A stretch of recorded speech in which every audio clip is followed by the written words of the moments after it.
So now we have this Scandinavian academic, Jørgen Randers, saying that he would like to see a climate dictatorship opposed, because then people couldn't oppose what they think is the agenda in saving the world from runaway climate change. The UN is now admitting that not only are these countries not keeping their pledges, they're not even close. It's a big joke, but what they're really trying to get is that money. They want to transfer the money. They want it to go through the UN, filter it through, and a little bit will trickle out to the developing world, the corrupt third world dictators. What's at the bottom of this, of course, is they want depopulation. We just had Prince William, son of Prince Charles, come out and say, we have too many people. It's always about the dictatorship. It is always about world government and depopulation for these people, isn't it? That whole mindset is what moves the UN. They talk about global governance. You mentioned population. Al Gore, and actually in the film Climate Hustle, we have Al Gore saying that Africa is projected to have the most number of people that by mid-century. And we need, quote, fertility management in order to prevent this. So we have a white, wealthy Westerner, Al Gore, complaining that there's going to be too many people of color and that we need some kind of fertility management to stop that. Any other way you slice it, that's, you could call it the R word, racist.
The Rockefellers and their fellow oligarchs had for generations felt themselves to be stewards of the planet, protecting it from the rising tide of the genetically inferior.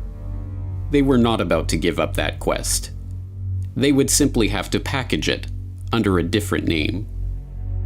To understand how this came about, we have to examine the history of the emergence of the environmental movement. In the post-war period, the desire to control the population put on a new mask, protecting the world from resource depletion, pollution, and ecological catastrophe. And, as always, the Rockefeller family was there to provide the funding and organizational support to steer this burgeoning movement toward their own ends. Joining the Rockefellers in shaping the international environmental movement were their fellow oligarchs across the Atlantic, including the British royals behind BP and the Dutch royals behind Royal Dutch Shell. And facilitating the transition from eugenics to population control to environmentalism was Julian Huxley. He was a committed eugenicist, chairing the British Eugenics Society from 1959 to 1962. The founding director of the United Nations Educational, Scientific and Cultural Organization, UNESCO, Huxley wrote in the agency's founding document about the need to find ways to make the cause of eugenics politically viable once again. Huxley found the perfect front for the reintroduction of these unthinkable eugenical ideas in 1948, when he used UNESCO as a springboard for founding the International Union for the Conservation of Nature, and then again in 1961, when he used that agency as a springboard to create the World Wildlife Fund. Joining Huxley as co-founders of the fund were not only Prince Bernhard of the Netherlands, founder of the Bilderberg Group and former employee of the IG Farben conglomerate, and Prince Philip of England, but Godfrey A. Rockefeller of the Rockefeller dynasty. Together, they pledged to harness public opinion and educate the world about the necessity for conservation. Years of education about the strain that the growing human population put on the resources of the Earth paid for by the very oligarchs who had just spent the past century monopolizing one of the world's key resources. The 1972 Stockholm Summit is still hailed as a landmark moment in the history of the modern environmental movement, leading not only to the first governmentally administered environmental action plans in Europe, but the creation of an entirely new UN bureaucracy, the United Nations Environment Programme, UNEP. Naturally, the UN appointed Maurice Strong as UNEP's first director, a Rockefeller-connected millionaire from the Alberta oil patch who divided his time between environmental campaigning and running major oil companies.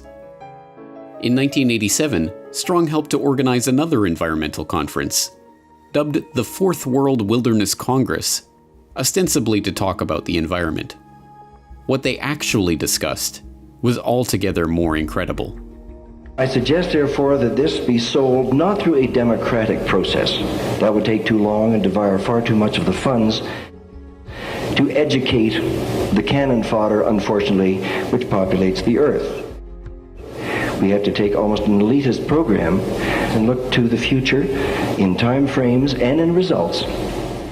Those were the words of David Lang, a banker from Montreal who spoke during the conference. And to Lang, the Rockefellers, the Rothschilds, and the other bankers and oligarchs assembled at the meeting, the general population are cannon fodder that unfortunately populates the earth. The meeting accomplished some important goals for the oligarchs. It led to the creation of wilderness areas, vast expanses of natural terrain from which the public could be largely excluded. The UNFCCC and the IPCC, generally thought to be neutral, non-governmental bodies relying only on science and evidence, are handcuffed by the terms that Strong set out for them to deliver only one conclusion: that humanity is to blame for climate change.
think we'll also have a geopolitical event of some kind.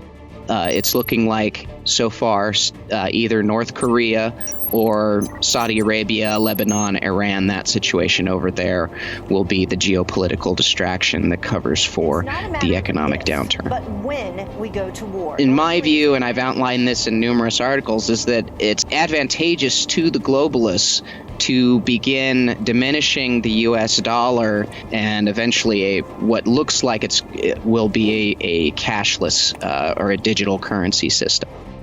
The fastest way to diminish the U.S. dollar would be to remove petrostatus, would be to influence other governments and OPEC nations and basically major import-export nations to drop the dollar as a reserve currency.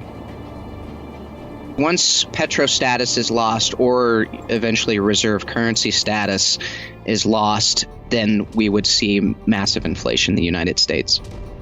Well, I think there's a massive political and economic shift planned for Saudi Arabia, and part of this plan was put together by Prince Mohammed Salman, who is basically the most powerful member of the royal family. He's in control of all the most important centers of power within Saudi Arabia. He will be the dictator of Saudi Arabia, and part of his plan for the next decade is something called the Vision for 2030. And within the Vision for 2030 is an outline to decouple the Saudi currency from the dollar. When the Saudis break from the petrodollar, then a lot of other oil-producing nations will follow suit. They'll do the same thing. The globalists are seeking to diminish the U.S. dollar and replace it with something else. The control they have is never enough. They always want more. So this is about total control of every minute detail of the global economy. In order to institute that, they're going to have to centralize everything into one core institution. I believe that will probably be the IMF or the Bank for International Settlements. Once you have a single global economic authority and a single monetary system, then the next step to global governance is, not very far away. They attempt multiple trigger points around the world, and then some of them may work to their advantage. Some of them may not work out so great. Certainly North Korea and Iran both seem to be on the table. I think there would have to be a false flag or some kind of event that could be blamed on North Korea. They would need a false flag of some kind in order to rally the public around that idea. It would bankrupt the United States, such a war. So they need some kind of event in order to get the public to back this, or to get them angry enough to not think about the consequences. The amount of war rhetoric and war drums involved with Iran and Hezbollah in Lebanon is increasing drastically. The tool that the globalists will exploit in order to draw Iran into a war would be their mutual defense pacts with Hezbollah in Lebanon and their mutual defense pact with Assad in Syria. If we have an invasion of Syria, invasion of Lebanon, I do believe that the Iranians will be forced to act. Just because something doesn't necessarily work in their favor to our mind, it may still work in favor for the globalists. They seem to be moving forward with their plan. 2018 seems to be a major time marker for that plan. It's really occurring right now. We're just moving in through different phases of this shift. So you're going to have massive changes that we've never seen before. There's definitely a lot of turmoil and tragedy surrounding those events. People should prepare for a major crisis and, hope for the best, prepare for the worst.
sehen, dass seit mehreren Jahren Saudi-Arabien ganz zielstrebig von Washington aufgerüstet wird mit Waffenverträgen, die sehr lukrativ sind für die USA, als Gegner des Iran. Das ist alles andere als eine sinnvolle Außenpolitik, denn was nützt es dem Globus, wenn da eine einzig verbleibende Hypermacht ist, die tatsächlich alles tut, um woanders Kriege anzuzetteln? Man schafft einfach ganz bewusst ein Gebiet des Chaos.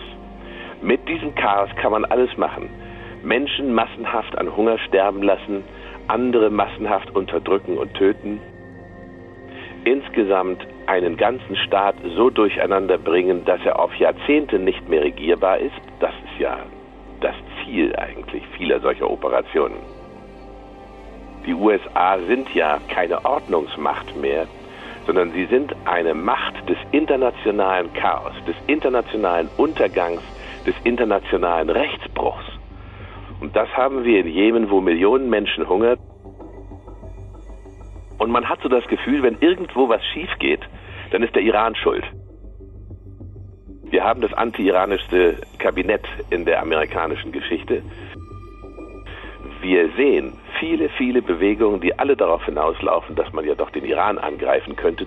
Davon träumt die amerikanische Rüstungsindustrie, davon träumt die Finanzmafia, die gerne den Iran finanziell auseinandernehmen würde. Da sind sich alle ziemlich einig, der Iran ist zu unabhängig. Der steckt nicht in unserer Westentasche wie so freudige Länder wie Deutschland oder Frankreich oder England. Und nun sagt man sich einfach, oh, wenn wir jetzt Saudi-Arabien ein bisschen in einen Krieg mit Iran verwickeln, dann können wir, wenn alles gut geht, am Ende beide Länder übernehmen.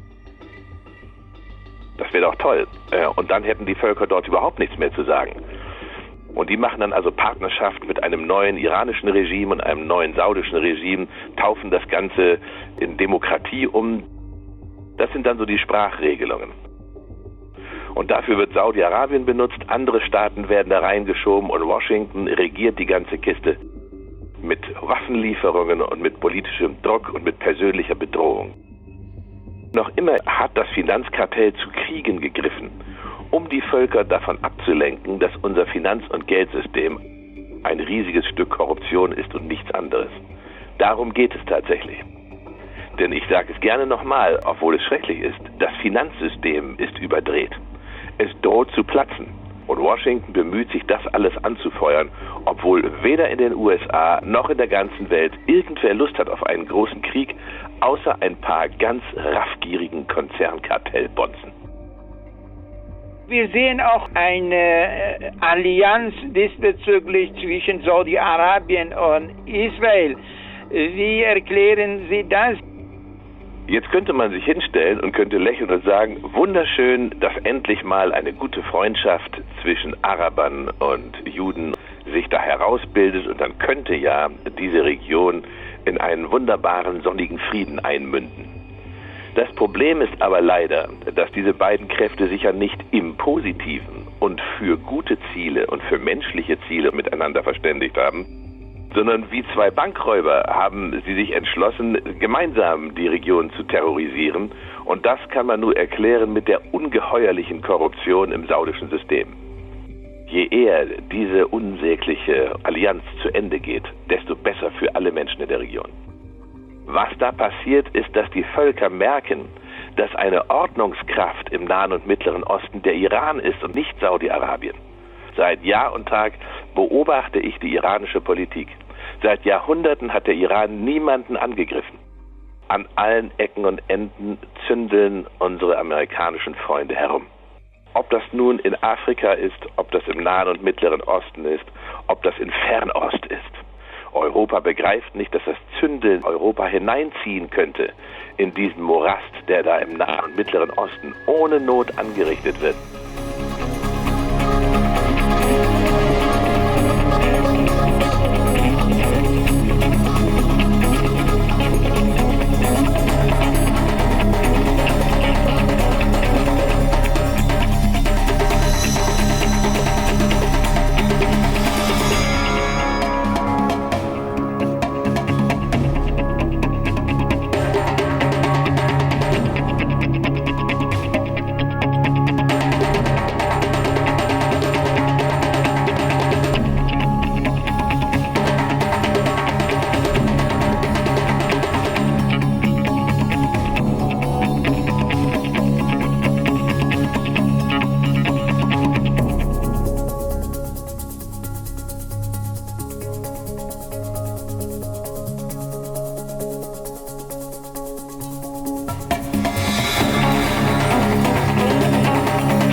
living together means rights, the same rights for all parties.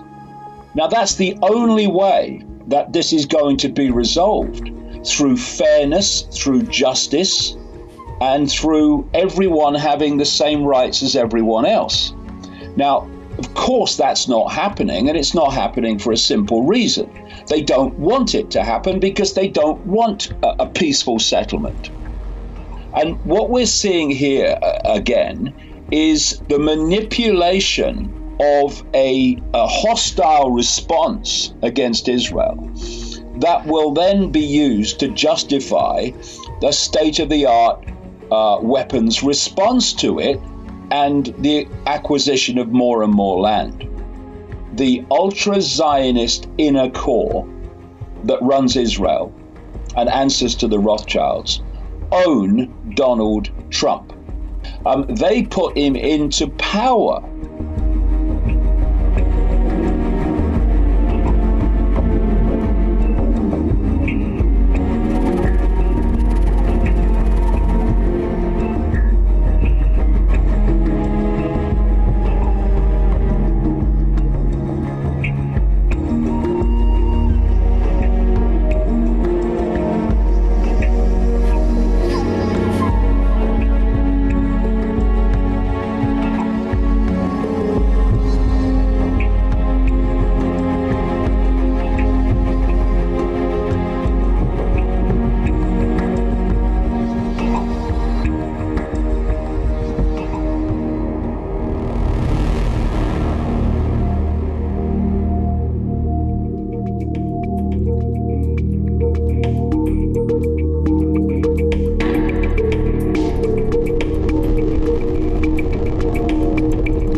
Unfortunately, I think one of the objects of this entire campaign to talk about Russian influence in both the US and in Europe is about that very strategic goal of making sure that Moscow and Europe do not have good relationships.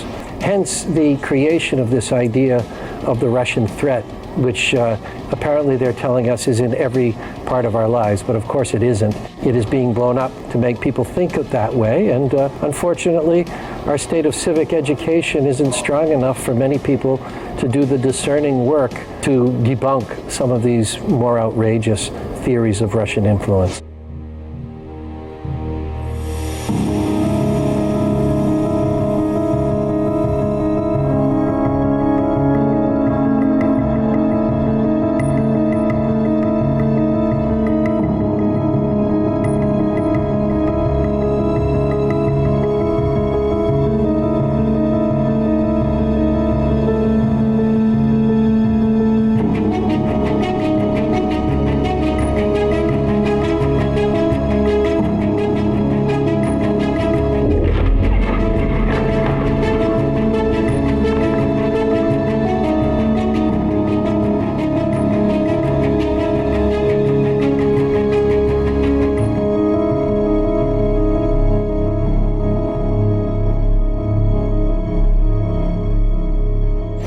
We think of the web as an indispensable tool that delivers the world to our doorstep. But it's also a wide-open conduit for attack.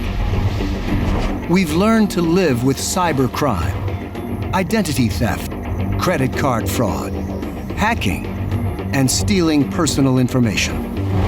But now there's a threat that's much more frightening and destructive. You can get into a network which has control of some physical thing. Think about a pipeline, for example. You get into that network which controls the pipeline, and you can cause the pipeline to explode, just as though it were attacked by a kinetic weapon. Physical weapons may be impotent against a cyber attack because digital weapons can be anonymous and instantaneous. No reports of troop movements to signal a threat, or air raid sirens to give warning. Just a sudden, out-of-the-blue digital takedown of dams, power plants, factories, air traffic control, the financial system, and more. Instead of bullets and bombs, you use bits and bytes. We are in a digital arms race against nations, hackers, and terrorists. In the United States, the Command Center for Cyber Operations is here at the National Security Agency in Fort Meade, Maryland. The digital revolution and the internet gave the NSA new powers. Then came 9/11. And President George W. Bush ordered the NSA to begin planning in earnest for offensive cyber war. Eventually, to meet that need, the military created a new strategic unit, a partner to the NSA called Cyber Command. Its mission, to go beyond espionage using computers as weapons. By 2010, Cyber Command was ready for action. About the same time that the world got a glimpse of the first true cyber weapon, a surprisingly destructive computer worm, a self-replicating program that came to be called Stuxnet. Stuxnet first showed up infecting desktop computers and laptops in Iran and the Near East. But it soon spread further, using the internet to copy itself from system to system. We'd never seen a threat that was so large and so dense. I mean, this threat was maybe 20 times the normal size of any threat that we had seen before. Stuxnet represented a major investment by someone. So what was Stuxnet ultimately after? It was hunting for specialized equipment in a specific configuration. likely targeting a single factory. Natanz is an underground fortified facility housing cylindrical centrifuges used to isolate a rare form of uranium, a precursor to fueling a power plant or making a nuclear weapon. Once on the plant's internal network of computers, Stuxnet would search for PLCs in control of centrifuges. When it found a target, it would lie in wait for weeks. But then Stuxnet would begin tampering with the centrifuges, causing them to gradually speed up and slow down, operating out of safe limits until they broke. It's almost impossible to know for sure who launched it. But its complexity was a big clue. If you think about who would have the capabilities to launch such an attack with that sophistication, completely unprecedented, you would certainly think about the United States in the first place. Then, in apparent retaliation, the Saudi oil company Aramco was hit with a computer virus in August 2012. Then followed a coordinated attack against American targets. Attack and counterattack. But that's not the end of the story. In fact, it may be just the beginning. Using only a computer, a terrorist, or a nation can attack critical infrastructure like the power grid. And according to a government study, a coordinated attack on fewer than a dozen power stations could cause a massive outage. The drive to put everything online has created a hole in our defenses that no one seems able to plug.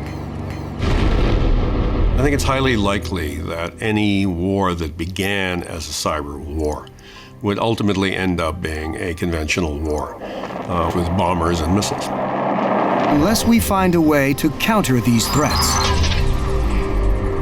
there is a very real danger that we will turn the internet into a dangerous battlefield.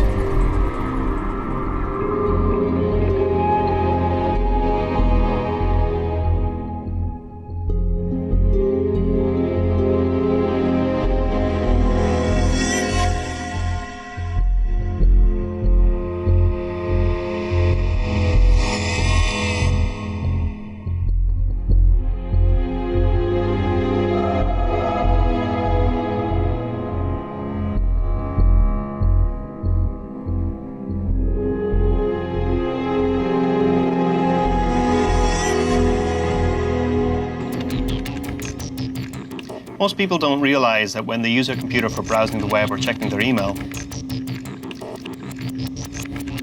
that there's a lot more going on in the background, lots of hidden programs. For the most part, they're never seen. Hackers or attackers take advantage of all of these hidden programs on your computer by hiding their malicious software, otherwise known as malware, in and amongst them, so that you don't even notice. The first challenge for an attacker is to get the malware installed on the victim's computer. A common ploy is to trick users into doing it themselves. One way hackers are able to do this is by simply sending you an email with a legitimate document inside. Even though the document doesn't look suspicious, it actually contains malicious computer code. But what the victim doesn't realize is that clicking on it also invisibly installs malware onto the computer. Stealthy programs like this allow for a shocking behind-the-lines invasion, where the attacker can spy or disrupt at will.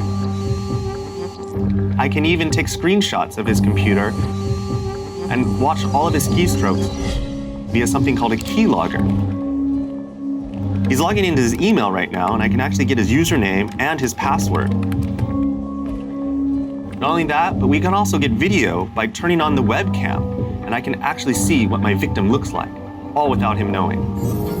Now there are embedded computers all around us, From power stations to pacemakers. Even in your car. Yoshi Kono is a security researcher who has an uncanny ability to find frightening vulnerabilities in everyday technology. Modern automobiles have 10, sometimes up to 100 different computers inside them. Essentially, we wanted to know what might an unauthorized party be able to do with an automobile straight off the lot. He and his graduate students demonstrated how a hacker could seize control of a car. The model they chose had a built-in emergency communication system that works like a cell phone. They used that system to call the car and remotely force malware into its embedded computers, giving them control over electrical and mechanical systems. In some cars, the steering, airbags, and accelerator are hackable. Even the brakes. Yeah, that worked. And as more cars become connected to the internet, the opportunities for attack will increase. So far, many car makers have not made defense against cyber weapons a top priority. We have computers in medical devices, we have computers in automobiles, we have computers in airplanes, and we actually have computers in our homes. Home automation systems are becoming increasingly popular. These are systems that wirelessly link common appliances like light switches, furnaces, and door alarms to the internet for remote control. But not enough people are stepping back and asking, how might I also abuse it? The Seattle coffee shop, the kind of place where people like to hang out because it offers free Wi-Fi. This is an ideal public spot to demonstrate how an attacker could gain control of a complete stranger's home. They've set up a wireless hotspot that masquerades as the coffee shop's own Wi-Fi. The victim connects to the evil twin.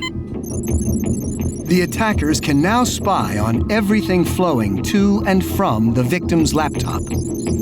They're able to see his private login information. The next phase gives the location of the house. With a few keystrokes from their car, they unlock the doors and stroll right in. In the Internet of Everything, every new device connected to the web brings both promise and peril. The trick is to find the right balance between convenience and security.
this object is simply a piece of another solar system. We think this object, 2017 U1, is very long, perhaps 400 meters or so long, and very narrow, skinny. That's a very unusual shape. We don't see that in our solar system. None of the asteroids in our solar system look like that. So it's very puzzling how it could have obtained this shape.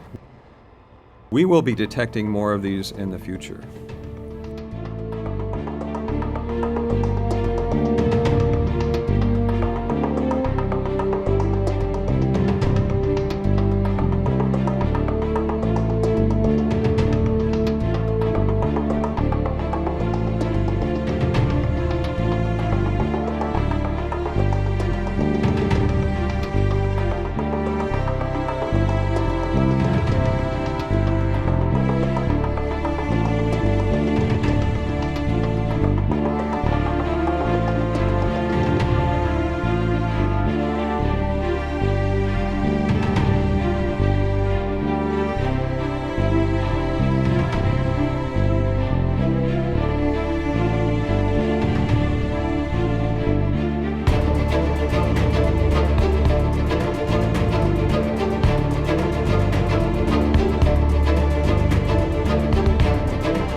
Y a mí se me dio la cobertura.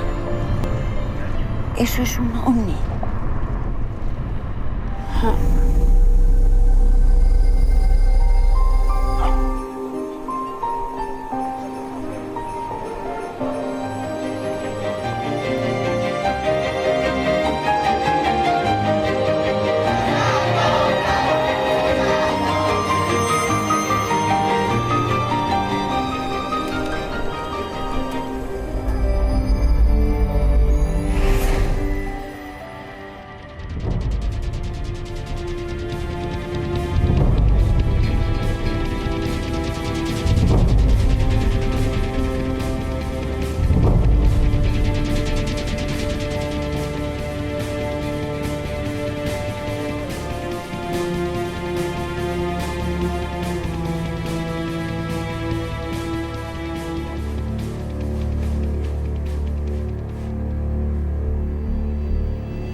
Fleet of them. Look on the ASA. My gosh. They're all going against the wind. The wind's 120 knots from the west. Look at that thing, dude. That's not our LNS though, is it? It's not. That is an LNS, dude. Well, if there's like... Look at that thing. It's rotating.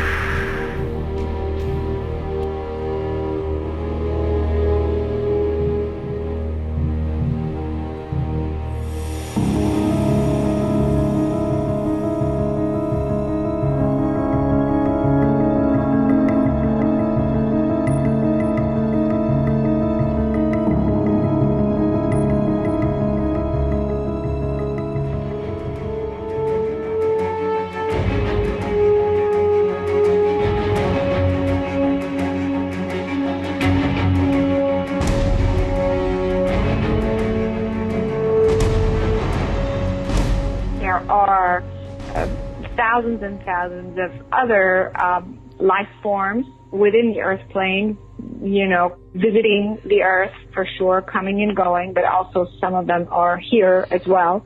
And also pointing to the fact that there are many other planets inhabited with different types of life forms. Now, these beings can travel through time and space and appear on our planet. The light beings are present on all different levels. Some of them are incarnated in human form. Some are working interdimensionally, like I said, with those Sirius beings, the Arcturians, angelic beings, and bigger and higher types of consciousness, like I was saying. So they're working on different levels and layers, but in a different way. This means that they're working in the background, and that's the reason why you're not observing, this kind of big surges of whatever, goodness or healing or something. Because the Earth has been based on the negative energies for so long. That has been the dominant consciousness on the planet. But the other beings are kind of doing their work more quietly. The light energy is already replacing it, is already kind of infiltrating where it needs to be and replacing it in this organic matter. What you are observing now is this exaggerated, it's kind of like this momentum that's built up for thousands of years that is now kind of about to just explode. Because the dark energy is based on separation and self-destructive behavior, eventually it self-destructs. So that's what you're observing right now, but this didn't happen yesterday. Because that negative energy has been around for the last 250,000 years, well, guess what? The human species has been it's kind of like from generation to generation, the more you are, let's say, absorbing those lower vibrations, and then you create another generation of those vibrations, and another generation. So now, the humanity that is on the Earth, in fact, 2/3 of the humanity that's on the Earth is no longer that it's supposed to be. Because it's almost like it got so ingrained, its DNA is completely changed. I mean, the DNA contains information, and so it's basically holding the information of self-destructive behavior. And so, when you do that for, generation after generation over thousands of years, you end up with a species that is self-destructive, period. If you understand how energy works, how consciousness works, your life will change. When you come in contact with higher vibrational energy, with a positive energy, your DNA actually changes and shifts up. When you increase the conductivity, meaning you're raising its vibration, then the DNA starts to self-repair on its own.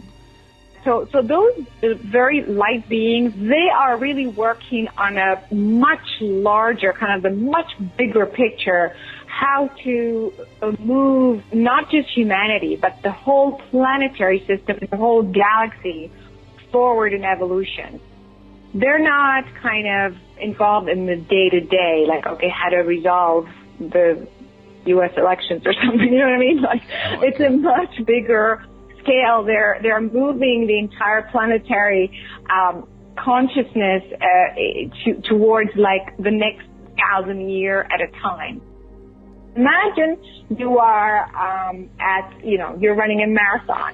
You can't see the finish line. You can't see how the story ends. Where you are right now, you're exhausted, you're discouraged, so you are thinking, I will never make it, and all around me feels horrible. That's where we are. That's where you are, and that's what you're feeling. But the finish line is there. Whether you can see it or not is a different story. It's about unconditional love. It's about truth. These are the principles that they operate on. It's about universal laws. The vibration of unconditional love, of positive vibration, is always going to win.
Normopathie, der Begriff meint, dass das Pathische, das Kranke, das Gestörte dann nicht mehr als krank, als pathologisch erkannt wird, wenn die Mehrheit einer Bevölkerung in einer bestimmten Richtung denkt und handelt.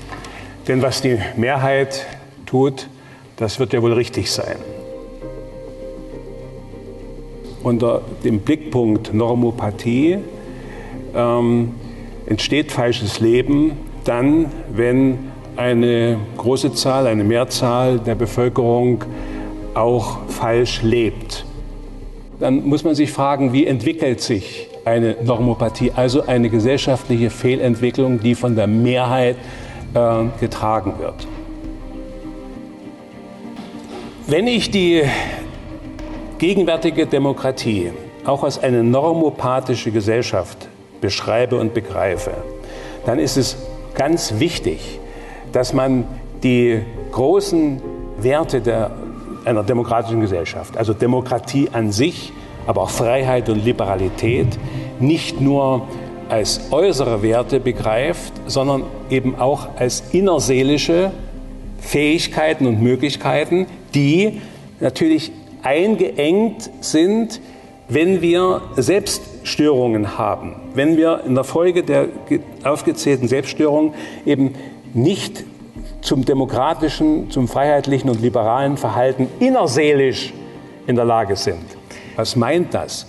Innerseelische Demokratisierung wäre eine Bereitschaft, eine Fähigkeit des Menschen, dass er auch seine eigenen seelischen Minderheiten, also seine Ängste, seine Fehler, seine Schwächen, all das, was ihm unangenehm ist, was man am liebsten nicht wahrhaben möchte, was man verleugnet und verdrängt, dass er die wahrnimmt als Teile seiner Selbststörungen.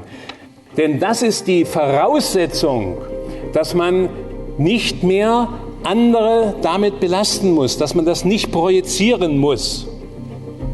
Menschen, die das eigene Böse, Schlechte, Falsche, Schwache nicht bei sich sehen wollen und können, müssen es bei anderen denunzieren und bekämpfen. Und damit beweisen sie im Grunde genommen, dass sie zu einer inneren Demokratie nicht in der Lage sind.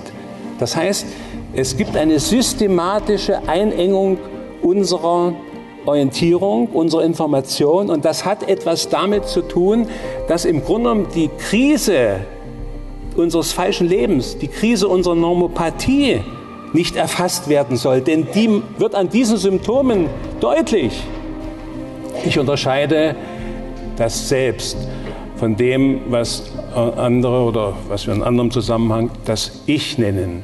Das Ich ist etwas, was wir Menschen machen können, was wir lernen können, was wir uns erwerben können. Das Selbst kann nicht gemacht werden, das ist. Es kann nur gestört oder entfaltet werden. Und das Besondere daran ist, dass die Folgen von Selbststörungen, Behinderung der Selbstentwicklungen durch Ich-Leistungen kompensiert, verdeckt werden können.